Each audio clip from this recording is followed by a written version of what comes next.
Hello, hello. Welcome back to Foreign Takes. I am your injured host, YT. Who am I here with, boys? Not injured, but You disappointed, KG, as always. Yes.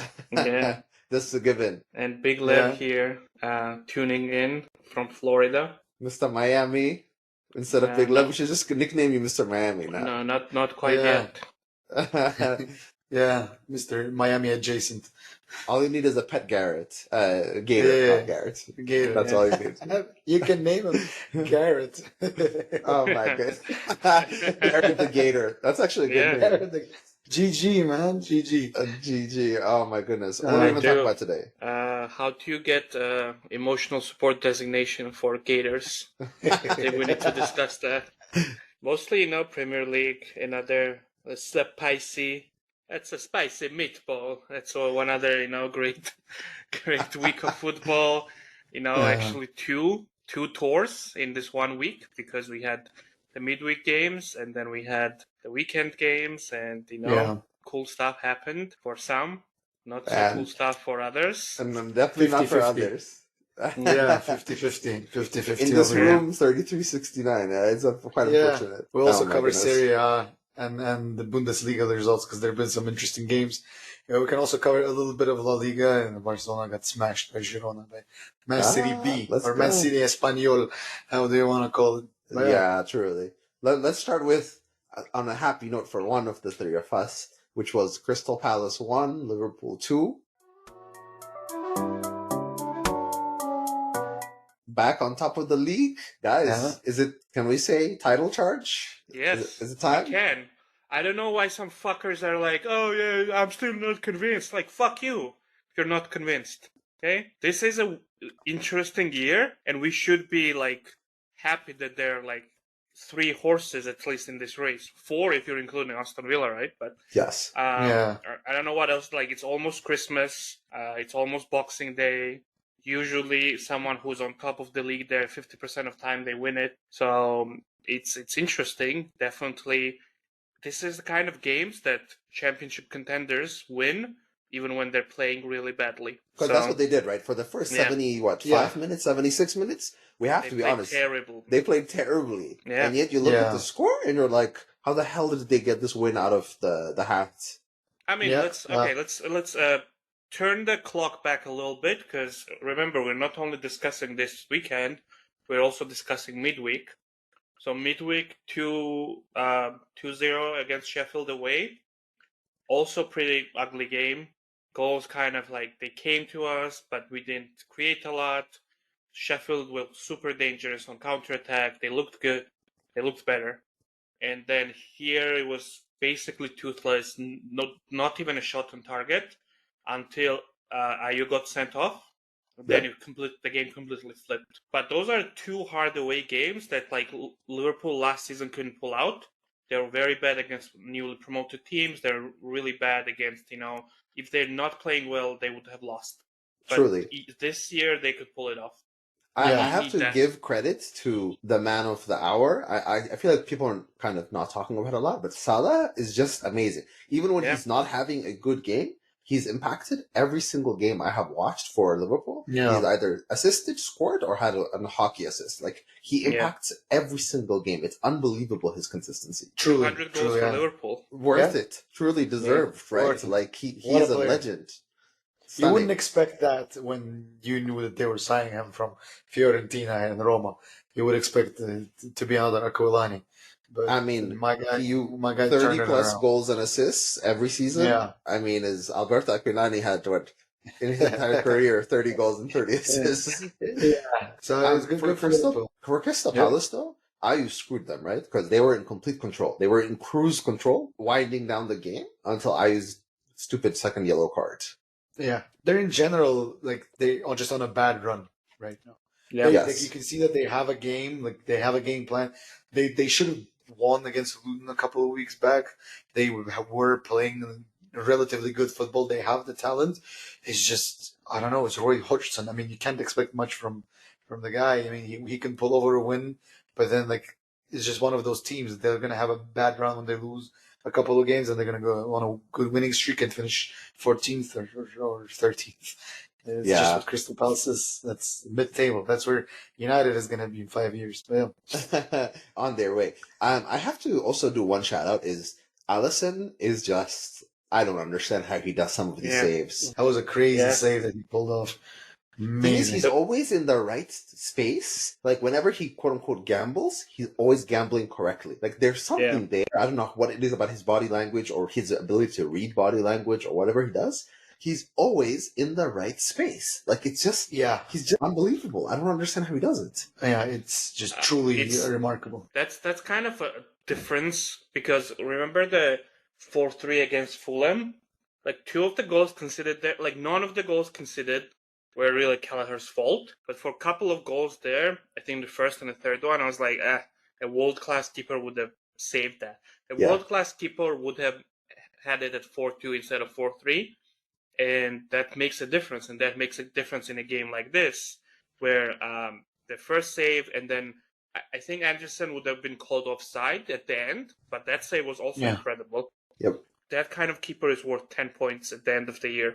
Yeah, truly, for sure. It's incredible how easy it is to overlook that and just go to some fancy guy who has a good footwork, but he's actually not that that's good. Exactly what I'm Onana, I get, and I agree with it because I felt the same thing against when Onana plays. He's good. He's a good keeper.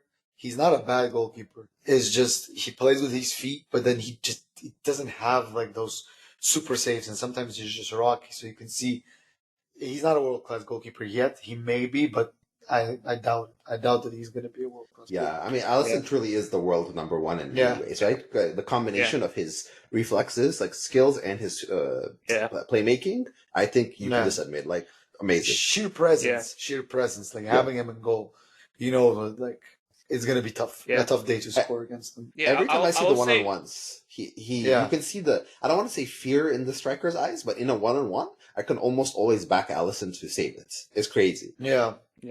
I will say this one thing about Liverpool before moving on is Klopp really needs to fuck off with playing his first team starters in Europa League. Like if I was him, I wouldn't even go to Belgium this Thursday. I would just be like, give us a 3-0, we'll forfeit. They're gonna go to Belgium and they're gonna smash United on Saturdays anyway.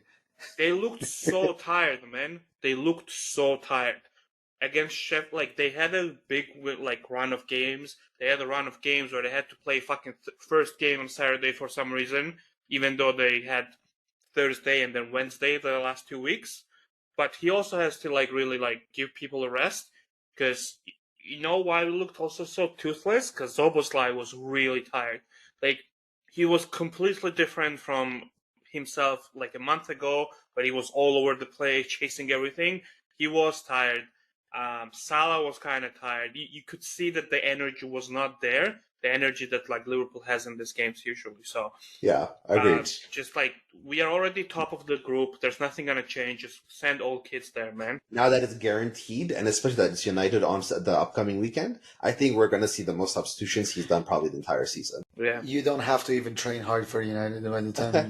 We'll get to them. Dude, I don't know. Let's talk about otherwise. That's true. We'll talk about it later. I have a comment on that. Yeah. I think the next game talk about was Sheffield 1, Brentford 0, and this was Chris Wilder's second game back. Obviously, outside of the Liverpool game that was midweek. I have to say, they looked good both games. I understand it was one win, one loss, but better. They just don't look like the team that was playing the last week or the week before. They look like a team that's actually fighting. Question for you: do you think it's because they basically put the manager under the bus, or is it just? No, I think something had to change because they looked completely lost. They were the team, their morale was going down. So for whatever reason, whether you call it the new manager bounce or if he's actually been able to make quote unquote changes because he knows a lot of the players. I don't really know. I don't think much has changed tactically. It's just new energy, fresh face, fresh as in let's try something different. Let's actually attack the teams. So whether it's going to save them, I don't think so. But at least they look active. They look alive. They were looking like zombies before. It looks like it's just a new manager effect. And it's also the same manager that they had previously. So some of the players probably know him, or the energy around the club knows him. So good for them. I thought they looked better against Liverpool. I didn't catch the game against Brentford, but they looked better against Liverpool. Oh yeah, I thought most of it they looked much better. Yeah, they were done dirty, I think, by the VAR. Should have had a penalty against Liverpool. But VAR, let's not. VAR just had a weekend, including if it wasn't for the fact that they won the game, I think we would be talking about it and people would be arguing about it. But because they got the win, it just swept under the rug, to be honest. What about Brighton? What do you think about Brighton and their game with Burnley, which finished 1-1? I mean, it was quite a good game, but I have to say, how they failed to win this game is beyond me. Because the last 10 minutes, they were pushing. Ferguson had, I think, 2 or 3 opportunities that any other day. We all talked about Ferguson last week and a couple of weeks ago. Yeah. His finishing ability is unbelievable. He had completely open headers, I think 2 headers. This should have been done and dusted. But Burnley, now they're missing Caliocho, is out for the season, who was one of their bright sparks. If you're Brighton, you just say, hey, the games are coming thick and fast. It's better to have picked up a point and finished on a good note because they're tired. Similar to Liverpool, you can see the team just does not look like themselves for long periods of time. They just cannot move the ball from wing to wing. The transitions, they just look tired. If you're Burnley, this was a decent point picked up, to be honest. The result for Burnley is just it's a lying result for them. It's not, they're just making themselves feel better by drawing this game. They are not, they should cut off Company. I would just, because I think so? Oh, 100%. I think it's done. I think they're not going to be staying up. Unless your point was we're going to come and get the money and bounce, then keep Company for all these sakes. But they just don't offer anything. They have the better score out of the 3 promoted teams. Better than Sheffield United, better than Luton, and they're not showing the same guile and desire as the other 2 teams show. They're just, I don't know. I think. Okay. So I have a question. What would it take for a Company to get sacked? What would it take? So let me answer differently because I know where you're going.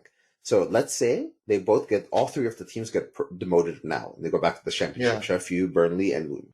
Who do you put your money on to come right back from the 3 of them? With the current squad, current manager, current everything. But then there's a window of opportunity because everyone's going to get the cash and everyone has the opportunity to buy all the players and refurbish their team. And then the squad are going to be looking different. If you're saying that there's going to be no additions, then yes, but there's going to be additions. That's the whole point of getting the cash. See, so I typically would have agreed with you, but I think if it's Burnley with the current squad of players, I don't think it doesn't matter who the manager is. They're going to go down. That's my opinion. I think they're just not good enough. They don't have the experience, the maturity, the ability, especially going forward, and some of the defensive. And I think Company himself is still learning how to manage. So I think my idea is that this is a long-term thing. They know they're going to go down. It's okay. The plan is to come back up next semester, or next year, and then actually go for it. Because this year it's a lost cause, I think. No, but another thing that you're overlooking, I think, is that once they get relegated, other teams, let's say Everton's, let's say whoever stays up, let's say the Bournemouths, the Crystal Palaces, they're going to snatch up their talent because the talent would want to stay and play in the Premier League. They would have to sell because they would want new wages or keep the same wages. Because once you go down, your wages need to adjust because they got a bump because they're playing in the Premier League. Yeah, 100%. They would not be able to play. So I think there's a lot of things at play. Maybe generally it would be better if their plan is to go down. Sure, but I think we're approaching half of the season mark. There's still an opportunity to save the season. They're not that far away from a safety position. They still can salvage the season. I think they need change, and if you take long enough to pull the trigger, it'll just bite you in your back. Oh, interesting. I think that's a strategy for the team, right? With the higher ups, is hey, what do we do? Do we do the long term gamble with Company or the short term? Because obviously it's not working short term. This is going to be interesting. I think it's one to keep an eye out for Burnley because I do really think it's a long term strategy. I think the next game is the game we were all looking forward to the most. Some of us for different reasons than others, which was United 0, Bournemouth 3. Wow. When you see the statistics, 60-something% possession, 20-something shots on goal, 10 of them on target, and then you look at the score, I have never seen such a discrepancy between the statistics and the score line in any game. My friend KJ. There's a lot of comments that I want to make. I don't know where to start. Let's start with the game that was midweek, which was Chelsea. The Chelsea game, which United won. Did a really it was a really good performance going forward. Like at the back, it wasn't as tidy as neat. Chelsea still managed to score a goal, and they were creating opportunities from United's mistakes. And you could see that if it was a better team that United didn't pressure and bully, they would have been able to overturn. So knowing that, seeing how Bournemouth plays, you would expect them to give a better fight than Chelsea. What Ten Hag did, he basically rallied the troops against the media, because in midweek there's been a report from various outlets saying that he lost half of the squad, and then he said this is bullshit. He basically banished them, and he's rallied the troops, and that's why they performed against Chelsea. But against Bournemouth, it was just all gone. There's nothing there, and the reason why people cannot defend him anymore is because it comes out of his stubbornness. Like, he made stupid decisions. I get it, you can't play Højlund every 3 days, but then start Rashford up top. Give him a chance to play up top. Don't start Martial after all the shit you've been through with him. You just don't start the guy. He's not been offering you anything. And as Big Left said in the previous podcast, he's probably one of the people that wants you out, because he is the owner's favorite and he wants to get a new paycheck, and he knows that the best way to do it is to get the manager sacked, because he doesn't like you anymore. And then you play Shaw as center back when you have Varane on the bench, and you don't start Varane, you start Luke Shaw, who's off. The goals came from his side, and I think United lose a lot by not having him on a left back position and having him as a center back. They don't gain as much as a net loss rather than a net positive gain.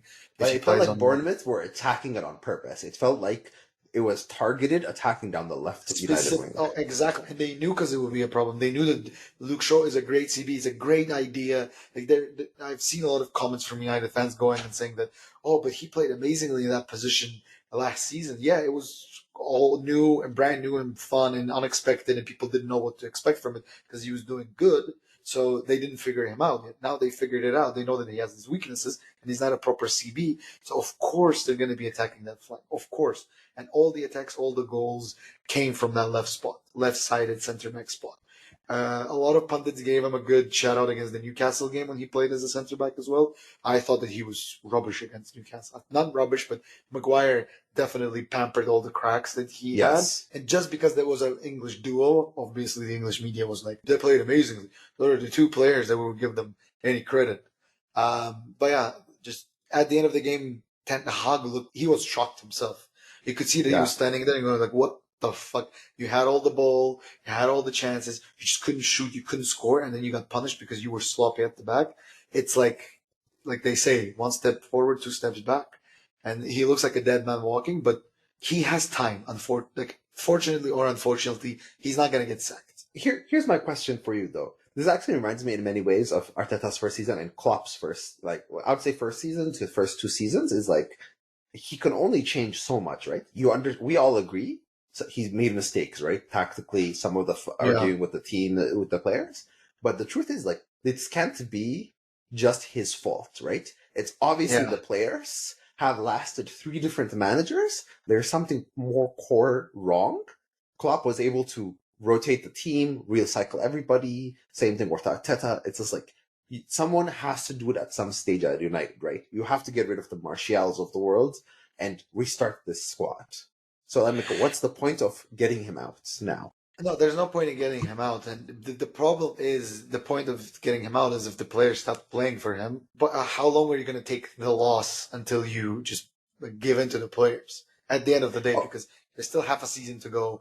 They can, I'm not going to say they're going to get relegated, but they're going to finish 10th, if they stop playing for them. I guess now you're kind of lucky in many ways. You're about to go against Bayern, who are not, I know they have only lost 1 game or whatever it is, but Bayern do not look good. Like, we'll talk about them later. And then the next game is the one that I think is worrisome if you're a United fan, and you're licking your lips if you're Big Lev and the rest of the Liverpool fans, is United versus Liverpool next Saturday.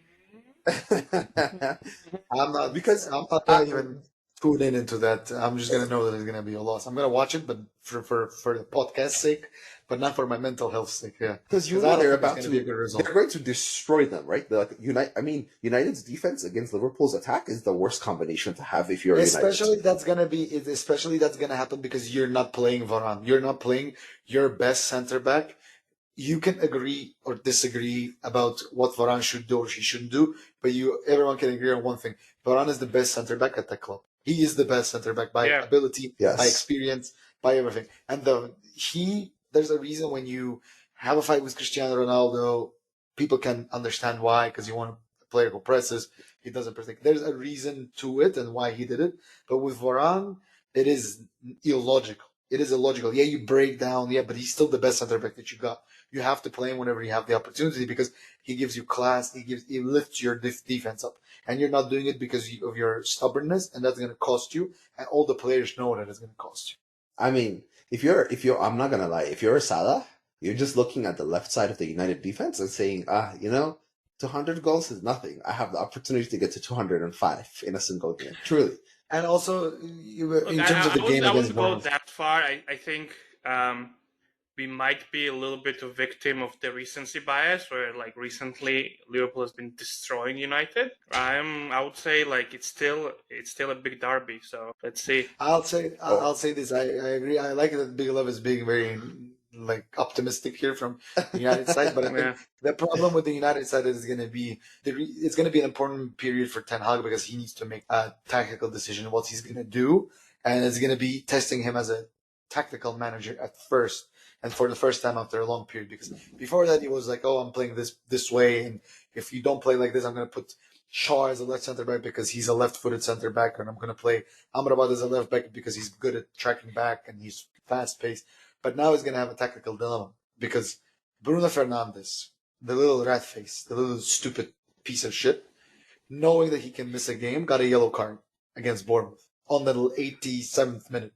Which you don't do. You know that he's been like, I've been watching him the whole game because I knew that if he gets a yellow card, he's missing the Liverpool game. He was behaving very politely. He was talking to the referees politely. He was playing the right way. He wasn't fouling. He wasn't going extra on the ball because he knew he needs to get a yellow card. Like, he can't get a yellow card. And then on the 87th minute, because Rashford didn't get a penalty, which that should have been a penalty. It was manhandled in the box. But at the end of the day, it doesn't matter. You're losing 3-0 to Bournemouth. It's at the 87th minute.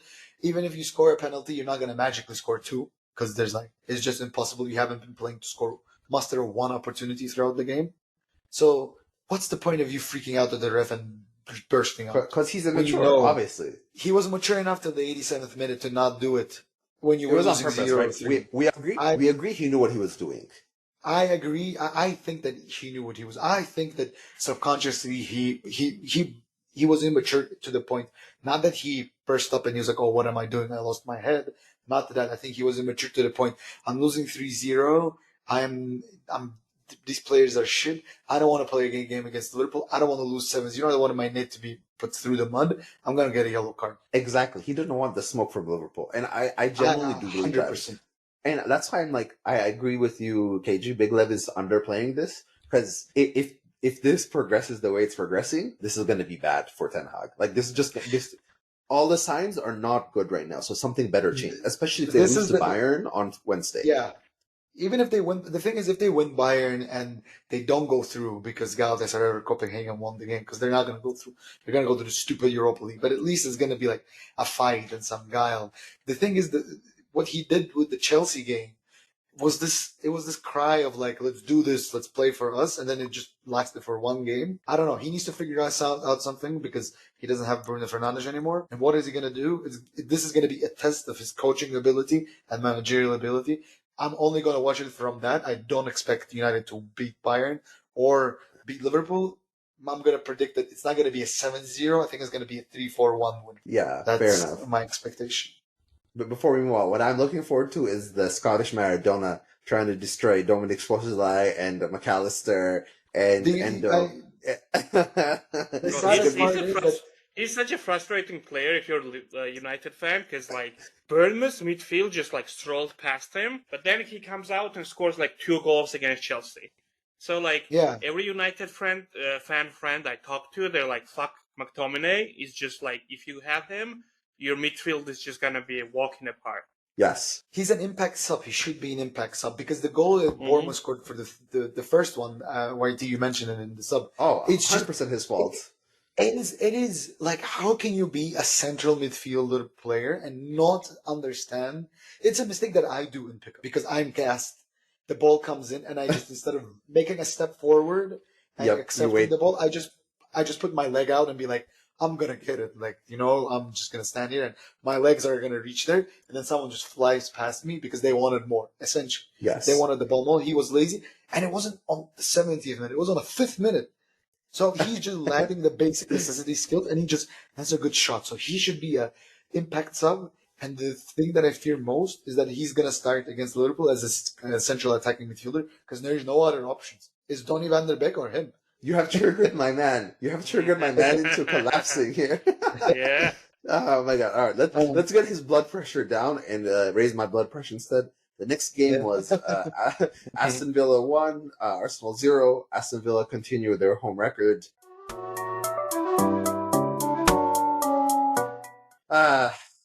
Good Mr. Good Evening did one on us. Good evening. He fucking actually, he did it. Good blame evening. you. I actually blame you, Big Lev, for cursing us in that group chat because I just had a bad feeling about this game, and it happened exactly the way I predicted. Bro, they got their goals. Was hard away game, man. Like they're good. Yeah, but here's the just thing: good. Arsenal, where like their biggest weakness was exposed repeatedly, they were wasteful, and they really needed a good number 9 in that game. They because they had chances, man. Like they had a million times they like had the ball over the top, and one of this like fast wingers was running for it, cut it back, and then like in other games you'd have Odegaard finding the net, or you'd have someone else finding net, Rice finding the net, or Havertz Saka, finding the Havertz net, Leo. But here you didn't like they could not consistently do it, and it's fine because like midfielders are not consistently good at finishing all the time. But Jesus was kind of there, also creating but not finishing, which he claims not his strong suit. Why the fuck are you wearing number 9, you fucking piece of shit? No, but the thing is, any other day, Odegaard would have finished one of the 4 shots he had. It's just like, it's the kind of shot you look at him and you're like, with your technique and your ability, you should be finishing these any day. He was just missing them. Like I couldn't believe what I was watching. I was like, guys, you have to finish them. You have to finish them. Also, they played that suicidal high line against fucking Martinelli and Saka, and we couldn't get through. It was so frustrating, especially on the left. I'm like, guys, Martinelli is ready to make these runs. So frustrating. But credit to Villa, also, I have to say. Villa's amazing. I think Villa played well, and I think to Big Lev's point, how Arsenal wants to solve this problem of the number 9 is they solve it with your boy, German lanky tall striker Kai Havertz. What they do is they let him on in the second half when there's no goals because you put Nketiah on and he's the same shit as Jesus. At least he doesn't say that goal scoring is not my forte.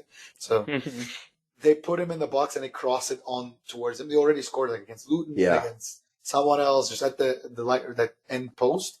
And they had that chance with Villa as well. That's how they covered that number 9 position tactically. They just crowd Kai Havertz to put it down, basically do what a striker would do, like what Lukaku would do, like because Lukaku can't do that job of putting the ball down and shooting, but just do it with 2 people. Havertz puts it down, and then Jesus or someone else shoots it in. And that's how our goal that happened.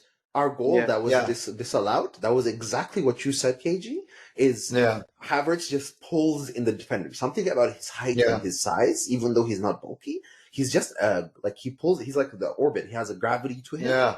And that's exactly what happened, except it was ruled out. Honestly, we were arguing in the group chat, which was the only replays they showed did not include the first handball. I think, KG, you and I were saying. But the first handball, are you talking about, I think you're confusing Martinez's hand with the Cash's hand. No. Right before that, like literally 3 seconds, as the ball's coming in, there's such an obvious handball onto Cash, which changes the trajectory, and then the mayhem starts, which is then the second handball, the third handball, fourth handball. They showed it for 5 seconds. That I saw it, and I was like, okay, if you're giving a handball to Kai Havertz for this, because what can Havertz do in that position? It's not like he did the Henry against Ireland when he moved the ball in like a volleyball. It touched him in a melee situation, and I get it if you're giving it because it's a handball and you choose to not give it.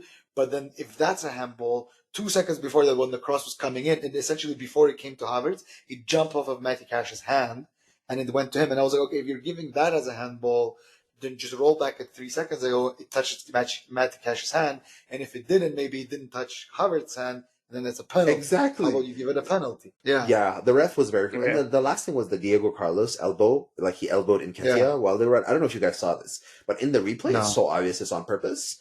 It's just one of those things that frustrates me, is like VAR's inconsistency. I'm not saying that's not the reason we didn't win. The reason we didn't win is because we didn't take our fucking chances, right? But VAR is just killing me. I'm just like, they cannot make the same decision twice in a row. It's always different in every single game. The only beneficiary of VAR is honestly Man City. Like, every single game, you look at it, I'm like, how is it that City benefits? The one that they're going to tell you that didn't happen. Oh, the one decision that wasn't even a fucking goal. He was going to cover it. So far, I think we might as well talk about them now, which was Luton 1, City 2. Just before we move on, what's your take on Villa? What do you think? Where do you think Villa's going to end up? Because they're third now. I think at home they'll maintain this, and we know what they're away. But the truth is, they play this high line, right? And some people say it's suicidal. Some people say it's actually perfect. They have had the highest number of offsides against them because of the high. I think when it works, it's amazing.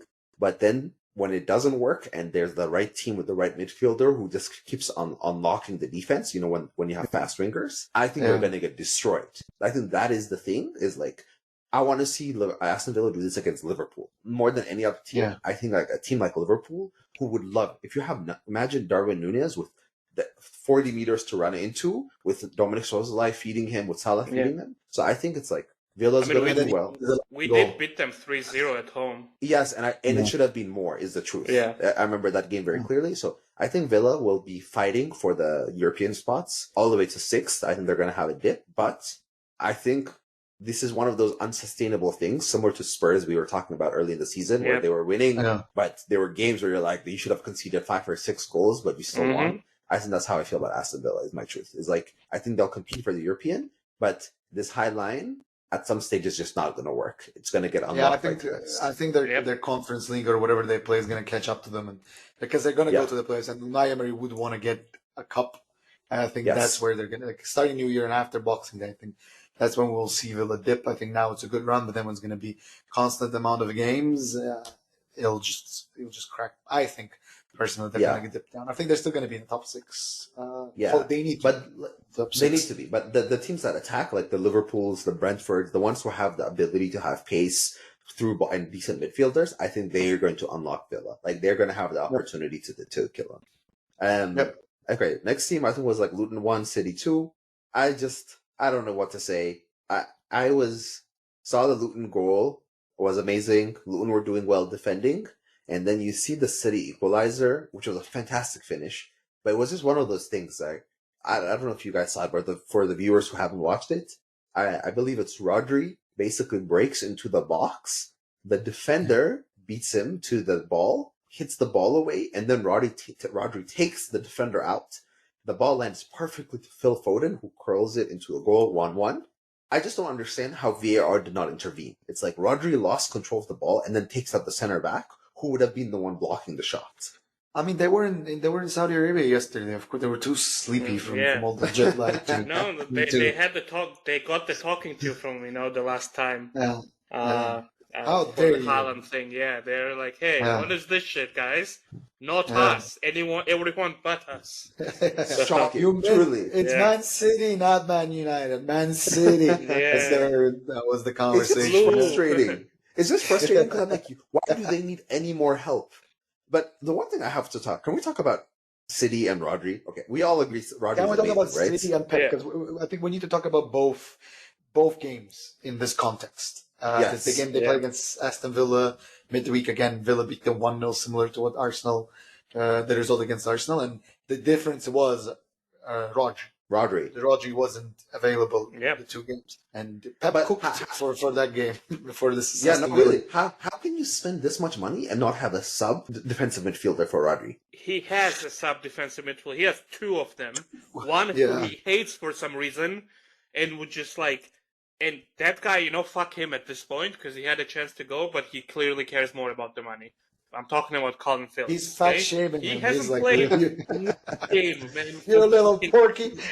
And this fucking bald piece of shit comes out and says, "Oh yeah, Calvin, what a great guy. Always comes in and now gives it all in training, but I can't just see him in my plans. Then why the fuck did you buy him?" Exactly. Yeah. And then he bought this guy from Wolves for 60 million. He played like 30 minutes?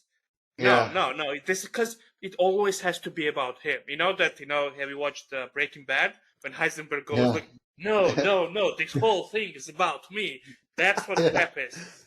Because he needs it to Yeah. be about himself. So he's going to put in 5 center backs. He's going to play like Guardiola somewhere on the left. And if it works, everyone's going to be like, "Oh, Pep, you're a genius." But I don't ever see him getting flack, man. To the No listeners, flag. this is the reason why me and Big Lev don't like Pep. We align on that pretty much since we've known each other. YT is a bit of a Pep fan because his coach of Arsenal is basically a Yeah. fanboy of Pep. He was walking Sure. around with a notepad and being Old like, fraud "Oh, coaching tree. yeah, yeah." He's the hairy fraud. Yeah, he was just walking around with a pencil note. "Oh, can we do it? Oh, Yeah. we can play 5 center backs and one is a striker. Amazing." But it's because of this I really dislike Pep because he doesn't get any flack from the media or from anyone else. Just from the perspective of what I read about Ten Hag, everyone's attacking him for being like, "You did the wrong signings. The players that you signed are not playing well. You spent 200 million on players who play. They just don't play well, but they play." Nobody even questions Pep Guardiola. The fact that he spent 100 million combined On on so Calvin yeah. Phillips and Matthew Nunes. He doesn't play them. They put stones. They lose 1-0. Nobody even questions the Pep loss. They go, Villa played It's amazingly, ridiculous. yeah. But they don't even question that, like, Pep Guardiola, what are you doing tactically? You have Calvin Phillips, who's an Englishman, on the bench, or you have Matheus Nunes. Nobody even remembers it or questions it. And he's going to solve it with money again. And he has an unlimited war chest, and they broke it 115 charges for it. And it's just blatantly corrupt and blatantly overspending and not useful. It's just greed. Greed. The epitome I of mean, that's greed. what it is. So, yeah. I'm done But with in terms them. of Rodri, Truly. Rodri is a really important player to this City side because he's the one who He's makes them essential. tick. Yeah. He's essential. Both defensively and going forwards. Yes, he tried to change it. He tried to put Stones in and do that role because Stones can pass and he can dribble, but it's just not Rodri. And Rodri is just one of a kind player. It's very difficult to replace him when he's not playing. But you cannot just put Stones and be like, okay, he's going to do the job for me because Rodri is, in his essence, is such an important, integral part for City because he wins them games. He won them the Champions League, arguably, because there's no De Bruyne. And when you Bernardo Silva cannot do it alone. So when you have Rodri and Bernardo Silva, it's just magic happens for City. Yeah. Just so frustrating. But then now they're without Haaland for maybe a couple of weeks. Yeah. Both. I mean, Get fucked. Truly, Yeah. that's the only word. Get fucked, honestly. I Yeah. think the next two, that we have 2 more teams left, or 2 more games left for the weekend. Both very interesting results, which was Everton 2, Chelsea 0. I have to say, Everton, well done. Yeah. You Well done. outplayed and you are ticking. Like they just look so solid. And it's not even like the quote unquote traditional dice ball. There were moments when there was amazing passing between the Everton players. The confidence, stroking at left, right triangles, transitioning very quickly, cross-field 70-yard balls. Yeah. But Chelsea was the polar opposite. They look like a dead rag, honestly speaking. Yeah. So all the Chelsea fans who were questioning us in this top 7, you're not getting top 7. I'm sorry. Well, first of all, I'm gonna say I apologize to Everton because I put them in a relegation when they were before the start of season, and then they were proving me right at the start because they were just so bad. And now, after even getting 10 points up, they climbed out of relegation again and been playing amazing. Played amazing again today. I think they won in midweek as well. Yeah, they beat Newcastle. Yeah. So they had 2 big wins, man, in a week. So they look good, and I think they're gonna climb up and up. Yes. You can slap them with another 10 points, and they'll still stay up because they look really good. Yep. Chelsea again. Okay, they'll have those good moments, but they're super disorganized. They're very unbalanced. Jackson is not the striker. Okay, this is like he's the he's gonna go down in history as the author of the worst hat trick I ever seen in my fucking life. But unless, he's young, he can still turn it around. But no, right now, I no. think Jackson is not just a Premier League level player, in my opinion. I think he's not a Premier League level striker because, I mean, not top 10 teams Premier League. He would be great for Crystal Palace, probably, but not for Chelsea. Not as a starting for Chelsea. I think I'm not gonna go as far as say he's never gonna be a Premier League talent. I think he's young and he's been thrown into a very bad situation that he shouldn't have been. Because I would have said Solanke will never be a good Premier League striker because he was just not cutting it at Liverpool. And then look at him at Bournemouth, man. He's their star. So Jackson needs to be an understudy. He needs to be a sub. He needs to go somewhere else. He cannot be Chelsea's number 9 because not only is he just not at the level right now, but he is in a very messy situation, and the entire team is super unbalanced. Midfield is unbalanced, so the whole team just looked like a mess, right? Yeah. Even Poch at the end also looked fuming because you look at it and you're like, some of the mistakes they were making just look like such a rookie. But I have to say, the one person who looked like, there are a couple players, Mikhail Mudryk, I have to give him credit.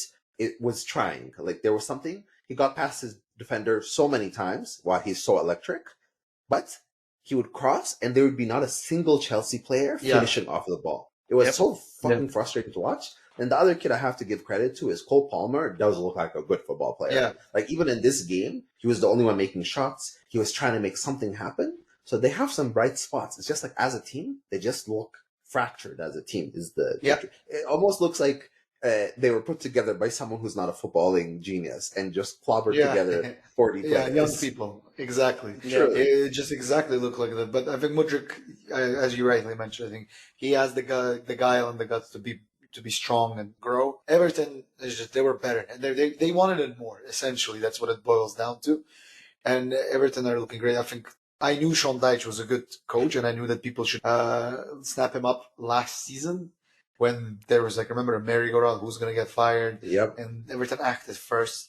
And I think that West Ham should have gotten it. That's my personal take. I think, but West Ham is not doing well this season. Again, it's Moisey ball. They started well and now they're slipping slowly down to the 10th spot. I don't know what they're going to do in Europa League. Moyes is done pretty much. People see that there's going to be the same pattern. He's not taking them forward. But I think Sean Dyche can't take them forward because Burnley looked well off with him, but they had a minimal budget, so they stayed in the Premier League for 5 years under him.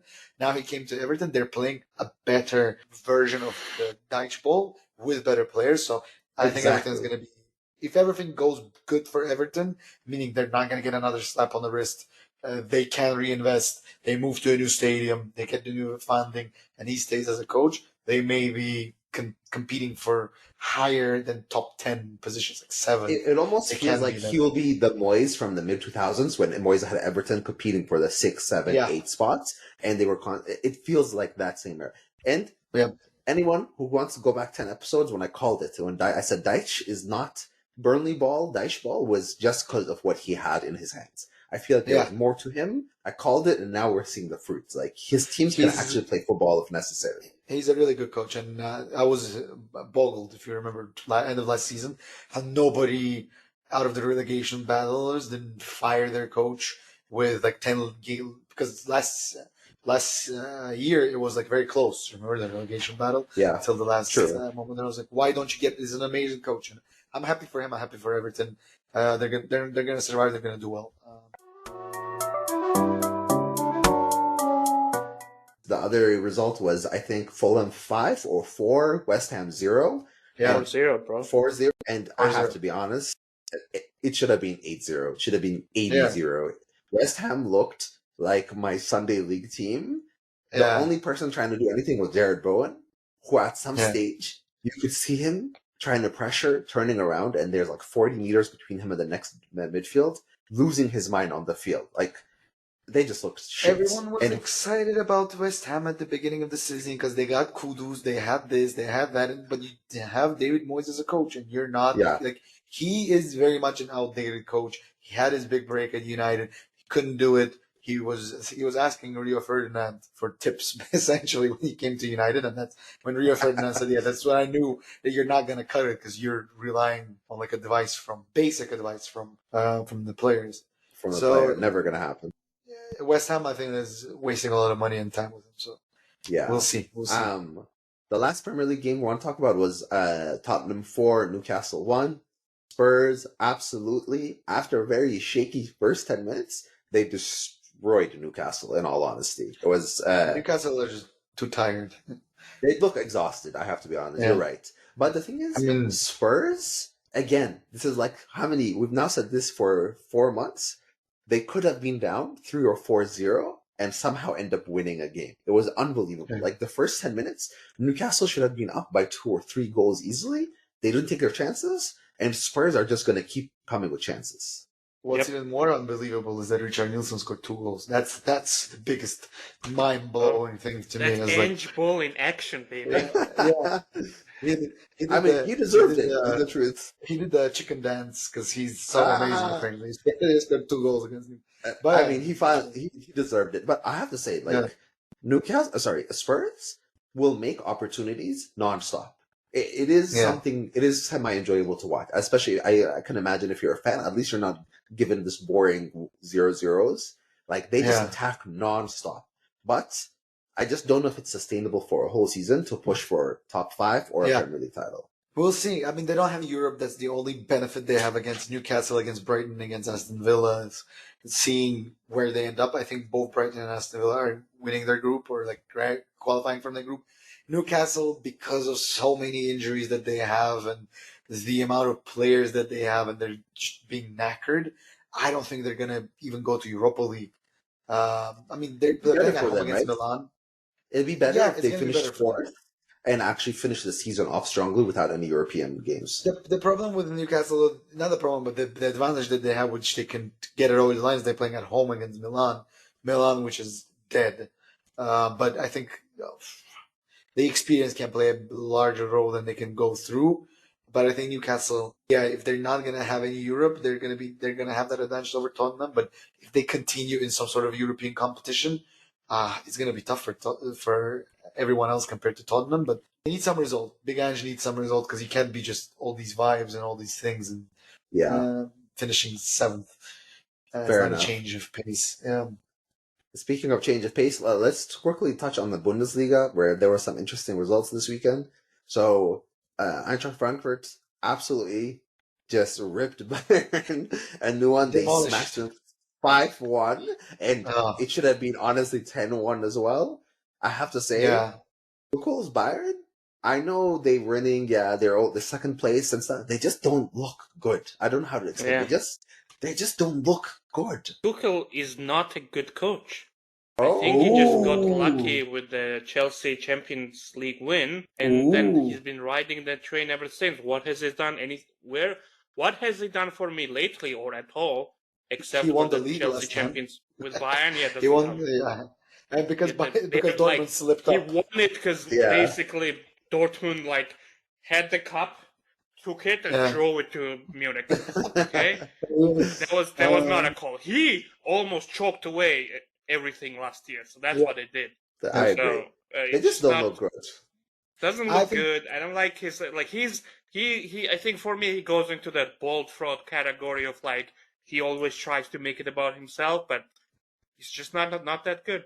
I think Thomas Tuchel is a cousin of Antonio Conte. I think that's what it is. I think he's just like Antonio Conte. The only thing is that his hair didn't regrow. He's just hiding it with a cap. But I think he's just his cousin because it's the same. I think it's the same thing. He just has this idea of how he wants the players to play. He doesn't care about the man management part of the team, of building that connections. Just like Conte, he comes in. He's a 3-season coach. Similar to what Mourinho was, but Mourinho had the results, and the players actually loved him. It's just they burned out because of loving him so much, and then the team was just knackered. I think for Conte and Tuchel, people don't love them as much, and then they fight and leave, and Tuchel is in that category for me. And I think he's going to get fired at the end of the season at Bayern. I think they're not going to win the Champions League. They may not win the Bundesliga, which is going to be funny from Kane's perspective, because Bayern Leverkusen look good as well. They are wobbling, but they know like there is a real contender that just like last season, and it's gonna be who's gonna be wobbling first. Yeah. You know? I mean, the other game was Stuttgart won, who Leverkusen won. And we all have to admit, Stuttgart is one of the top teams right now. They're flying. They're doing really well. So it's actually a decent result if you're Leverkusen. Is like if any game to tie away from, it's at Stuttgart at home.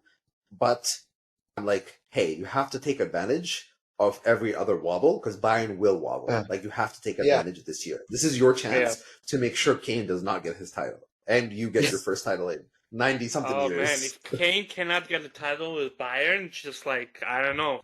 I think I see it happening. I think we should just move on to Serie A for a second. So the biggest game, which was by far the most boring game, was Juventus 1, Napoli 0. This was terrace football winning both directions, Walter Materazzi and Allegri. Truly one of the worst. This was a criminal game to watch, I have to be honest. So terrible. Because if you're on the Juventus side, is like Gatti scores their defender with a cross. The rest of it, they just look toothless. If you're Napoli, surprise, they have Kvicha, who is completely surrounded by 2 or 3 defenders. They have Osimhen, who's Osimhen is getting absolutely mauled with 2 defenders. I'm like, that means there's space to exploit, and the team just is incapable of exploiting the space right now. They just look toothless. It's just that's the 2 outlets they have, and then surprise, surprise, the PE teacher that is Walter Mazzari substitutes Kvicha on the 82nd minute for Simeone, who did fuck all when you need to score a goal and at least get a draw. Like it was just such a stupid substitution to make.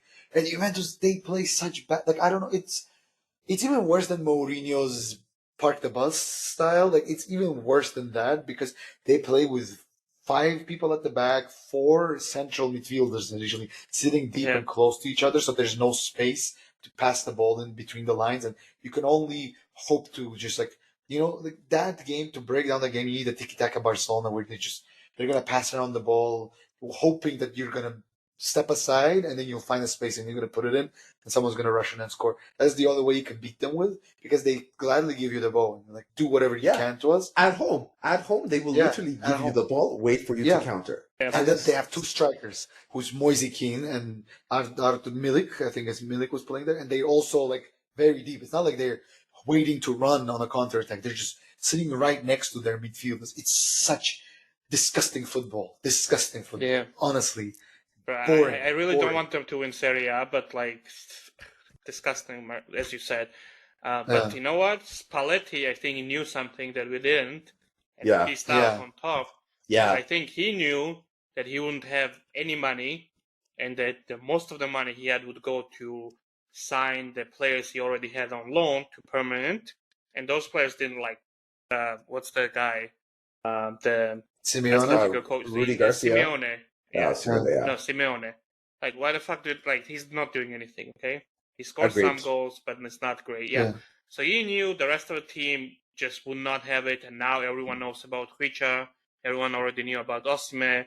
So he had to come up with some new ways and said, instead of that, I'm going to peace out. Truly, that's a very good call because now in hindsight, not even a full year, less than a year in, 6 months in, he's the only one who came out shining in this entire situation. Yeah. Truly. Well, they're going to put a statue for him at Naples because they're not going to win with this management and this approach. They're not going to win this Serie A for the next 30 years probably as well. So, because he can't next year, Osimhen for sure gone. And after the whole TikTok thing, of course. After the whole TikTok thing. Maybe even in January. At this stage, honestly. The other team that does look amazing is Inter 4, Udinese 0. I have to say, complete opposite of Juventus. Complete opposite. That is the best description, truly. Yeah. This was total football, right? Like, I don't know how else to say it. Defensively, going forward, every tweak you could imagine. This guy is just a fucking genius. Like, this Inter team is just unstoppable. Silky smooth football. The goals they were scoring is just the Di Marco goal, the Thuram goal. Thuram, guy was on a free, and he just tappins in because the ball is right into the position where he needs to be, and he's just there beating the defender. It's just amazingly, like, they were fully in control of the game. It looked men versus boys against Udinese. It was just class above its own, and it's going to be, the sad part is that in Serie A, you would expect this Inter to fight against Napoli of last year. That was also silky smooth football. But now they're going to have this Terrorist Allegri ball, and that's going to be probably competing and will die out hopefully by February. And Inter's going to win it for sure. I agree. I think in February when when Juve eventually have 2 or 3 losses, the gap is just going to get bigger because Inter, nothing's stopping Inter. I think we can call it here. Unless something shocking happens, this is just an unstoppable team right now. Yeah, amazing. The other game was Atalanta 3, Milan 2. I have to be honest, I could just smell it. Like Muriel, if you haven't watched this finish by Muriel, it's like a back heel finish past Mike Mania. Truly deserved to win a game, that kind of finish. But Milan just look hopeless right now. I have to be honest. Yeah. We'll see what they're going to do in the Champions League because it's an important time again for them. And it's similar to what Napoli is going through right now. They won the league 2 seasons ago and then no right investment, some right investment here and there, and they can't compete because the league was wide open. And they had all the ingredients except for the striker. Yeah, I know. You can't rely on a fucking 37-year-old Giroud every week, right? It's just like, without him, they just don't look like you couldn't rely on him every week when he was 27 and prime of his career. Because he would do the same shit at Arsenal. He would be good in some games, but he was never consistent. If Giroud was consistent, he would be a top striker. That was always his problem. Yep. No, but even now, it's like, even now, he at least had turned where if he wasn't scoring, the rest of the team was scoring. But without him, it just looked like they're playing with 10 men. Because who's the Serbian? Jovetic? No. Jovic. What were they? Jovic. Up front just does not look good. What a waste of a player. No, it's a waste of money. Wasn't he playing for Real Madrid? Didn't Real Madrid buy him? Was he that? They didn't even milk him, so like Milan should have known better. Usually Madrid milks players and then does it. I think the last game was Roma. Well, I think I had a tie 1-1 at home. Yeah, with Fiorentina. It was a good game, but the truth is, like, Roma just doesn't look like they're going to make that step up to being able to compete. They got 2 stupid red cards. They got, I don't remember who got the first red card. It was an accumulation of 2 yellows. Then Lukaku got a red on the 87th minute. So it's just, I feel bad for Mourinho. Just by the looks of it, they have in every position, they have a top player. Their goalkeeper is a top player. It's Rui Patricio. Their defenders are top. Their midfielders are top midfielders. Their strikers are amazing. They have 5. It's just, it doesn't click for them. I don't know. They should be up there as well. Truly. I think that's going to be a wrap for us today, boys. I think next time we will be having Champions League is finally back, the last game. So we'll finally know who's going to go through, whether Milan, PSG, group of death, or Dortmund finally make it. We'll also have the whole weekend games to review. Anything else I'm missing? Let's see where we're going to cry. We're going to cry. We'll see if Ten Hag is still around the next time we talk. I'm pretty sure he's still around. Let's do one prediction. Let's do one prediction, actually. Okay, first, I want actually two game predictions. Bayern versus United. What's the prediction? I think I don't know. A draw. A draw. Interesting. KG? Yeah, I would probably. I don't even want to think about it this game right now because, from one perspective, Bayern is angry because they got slapped 5-1. From the other perspective, United need to react. But the post-match interview of Ten Hag just shows me that the guy was like, "Oh my God, what am I doing here? Like, what am I doing here?" Like, so a draw would be. So then the real prediction I want is Liverpool United. I said it before. Let's say 4-1. 4-1. Wow, interesting. Yeah. Either 4-0 or 3-0 Liverpool. I don't think I said 4-1 before, like earlier in the pub, but then I remember that the only player who can pass the ball to someone going forward is Bruno Fernandes. He's not playing because he's a pussy. So 3-4 no. I feel like Liverpool concede at least 1 goal. Yeah, religiously. I agree with you. Even though their defense has been better, so that's why I say, like, bro, if you start fucking Rashford, we are the only team he plays against. That's true. No, against Arsenal too. Yeah, here's my prediction. It's going to be 6-1, Rashford 1 goal, and then Fiesta for the rest of them. That's what's going to happen. 6-1. 6-1. But you know what's going to be even more funnier? If United play Bayern, they beat Bayern, but then Copenhagen beats Galatasaray, and it's still going to be I kind of feel there's going to be a little cock tease going there. Yeah. Like United will be winning for a while. Copenhagen will be winning, like Copenhagen won't be winning, and you almost think you go through, and then you get crushed at the last moment. Yes. Yeah, Then we next I week it's expect like a all 90th minute. A 90th minute goal from Icardi. I expect And that's another it. Onana mistake. Yeah. That's what I expect. That's my prediction. My prediction is you're going to be calling from the facility, from the site facility next Sunday. No, I'm washing away my hand. I don't think anything is going to change with United until they do the management. Some change. I don't know what's happened with that. Like, every week there's a news that it's going to be next week, and then oh no, we made a mistake. It's not next week. It's next week. Oh no, it's Santa Claus. It's coming. They're going to get the 25%. So by the time when the new owners come, they'll make a decision whether to fire him or no, because the Glazers are just too busy chilling next to Mr. Miami over here. You've been waiting on new owners for 2 years now. Yeah, I know. Really. I don't.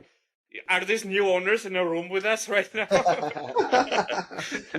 You can drive to their house, Mr. Miami. You can call and ask. That's true. All right. Till next week, my friends. Have a good day. Yeah, peace. Peace. Stay healthy. Go to the gym. Games don't sleep.